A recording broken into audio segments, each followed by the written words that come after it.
12 मार्च 1913 meeting. शाम के 3:40 बज रहे थे। भारत की आर्थिक राजधानी मुंबई की सड़कों पर एक के बाद एक 13 धमाकों ने खून बहाया। 253 लोग मारे गए, सैकड़ों घायल, करोड़ों की संपत्ति तबाह। यह सिर्फ एक आतंकी हमला नहीं था, यह एक ऐसी साजिश का नतीजा थी जिसकी भनक महीनों पहले ही सरकारी एजेंसियों को लग चुकी थी। लेकिन वो सूचनाएं ठंडे बस्तों में कैसे बंद हो गईं?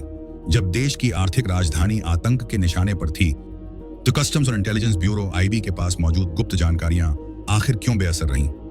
आज हम उन 20 दिनों की कहानी बयां करेंगे जिसने देश की सुरक्षा व्यवस्था की नींव हिला दी। 25 जनवरी 1993 कस्टम विभाग के तत्कालीन कलेक्टर तो प्रिवेंटिव एस्ट किए भारद्वाज के पास एक ऐसा इनपुट पहुंचा जिसे सुनकर उनकी रूह कांप गई।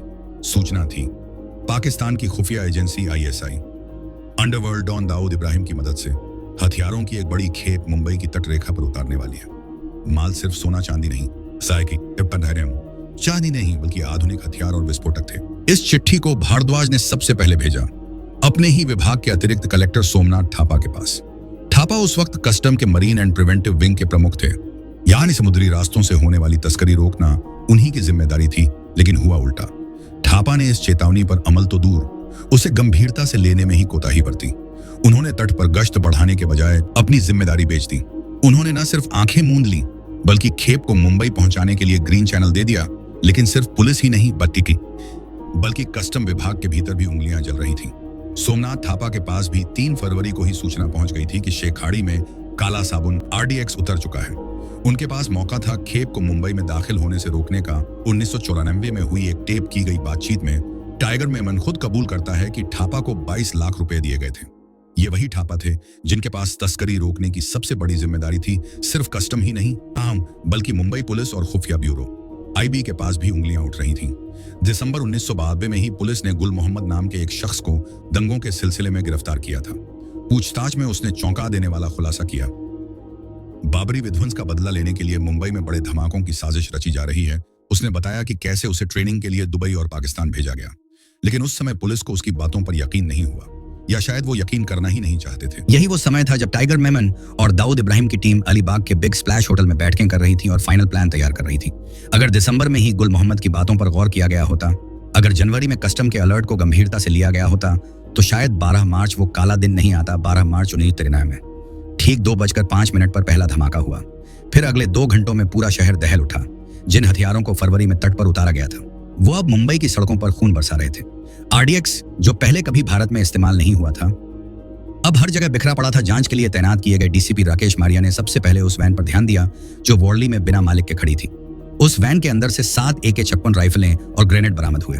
यह वही वैन थी जो टाइगर मेमन के नाम पर रजिस्टर्ड थी। जांच ने अब रफ्तार पकड़नी शुरू कर दी थी। लेकिन उससे पहले खून बह चुका था सालों बाद। 2013 में जब इस केस की सुनवाई सुप्रीम कोर्ट में हुई, तो जजों ने न सिर्फ दोषियों को सजा सुनाई, बल्कि उस सिस्टम पर भी सवाल उठाए जो इस त्रासदी को रोक सकता था। कोर्ट ने कहा, जनता के पैसे पर पलने वाले इन अधिकारियों के भ्रष्टाचार ने न सिर्फ जानें ली, बल्कि देश की अर्थव्यवस्था को भी गहरा आघात पहुंचाया। लालच ने उनकी ईमानदारी को खत्म कर दिया। कोर्ट ने यह भी कहा कि भारतीय पुलिस, कस्टम और कोस्ट गार्ड के अधिकारी उस जहाज को रोकने में विफल रहे जो पाकिस्तान से हथियार लेकर आया था। सोमनाथ थापा को उम्र कैद हुई। विजय पाटिल और उसके साथी भी सलाखों के पीछे पहुंचे।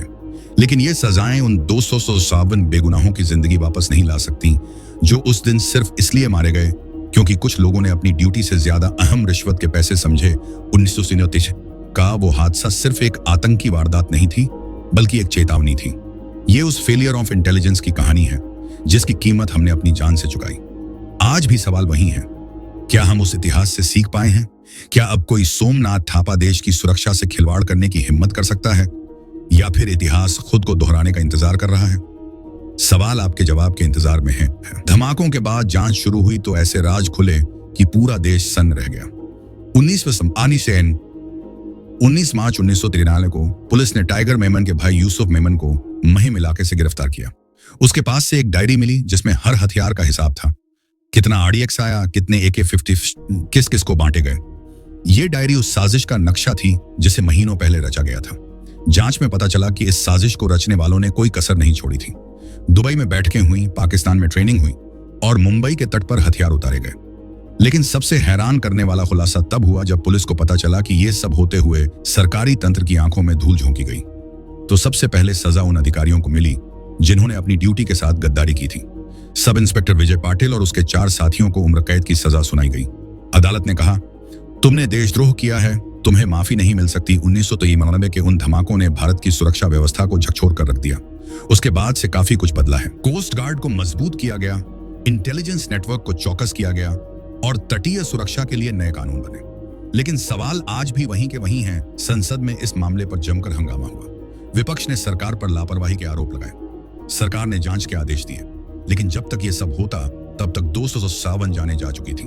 सवाल यह है कि क्या सिर्फ कुछ अधिकारियों को सजा दिलाने से इंसाफ मिल गया, या फिर हमें उस पूरे सिस्टम पर सवाल उठाना चाहिए जिसने इतनी बड़ी साजिश को अंजाम तक पहुंचने दिया। आज उस घटना को 3 दशक से ज्यादा हो गए। जो बच्चे उस दिन पैदा हुए थे वे आज जवान हो गए, लेकिन उस दिन का दर्द आज भी उतना ही ताजा है। नई पीढ़ी किताबों में पढ़ती है कि कैसे कुछ लालची अधिकारियों ने देश के साथ गद्दारी की। आज भारत का तटीय सुरक्षा तंत्र पहले से कहीं ज्यादा मजबूत है। कोस्ट गार्ड के पास आधुनिक जहाज हैं, रडार सिस्टम है और हर छोटी नाव पर नजर रखी जाती है। मछुआरों को भी ट्रेनिंग दी जाती है कि किसी भी संदिग्ध गतिविधि की सूचना तुरंत दें। लेकिन क्या यह काफी है? हर साल 12 मार्च को मुंबई के लोग मोमबत्तियां जलाते हैं, वो 257 रूहों की याद में जो बेगुनाह थीं, जो सिर्फ इसलिए मारी गईं क्योंकि कुछ लोगों ने मुल्क से ज्यादा मुल्क की मुद्रा को अहमियत दी। सोमनाथ थापा ने जेल में ही दम तोड़ा। विजय पाटिल आजीवन कारावास काट रहा है, लेकिन उनके जैसे लोगों के लालच की कीमत किसने चुकाई? उन मासूमों के परिवारों ने, जिनके लिए 12 मार्च की तारीख आज भी काली है। 1910 का ब्लास्ट सिर्फ एक अध्याय नहीं है इतिहास की किताब में, ये एक चेतावनी है, एक अलार्म है जो हर उस अधिकारी के कानों में बजना चाहिए जो लालच और कर्तव्य के बीच फंसा हो। ये उस मां के आंसुओं की कहानी है जो आज भी बहते हैं। ये उस बाप के सवाल की कहानी है जो आज भी अनसुना है। सवाल आज भी वही है, क्या हम अपने अतीत से सीख पाए हैं? क्या हमारी एजेंसियां आज उतनी ही सतर्क हैं जितनी होनी चाहिए, या फिर कोई नया सोमनाथ थापा किसी अंधेरे कोने में नई साजिश रच रहा है? इतिहास खुद को दोहराने का इंतजार नहीं करता, वो दोहराता है जब हम उसे भूल जाते हैं।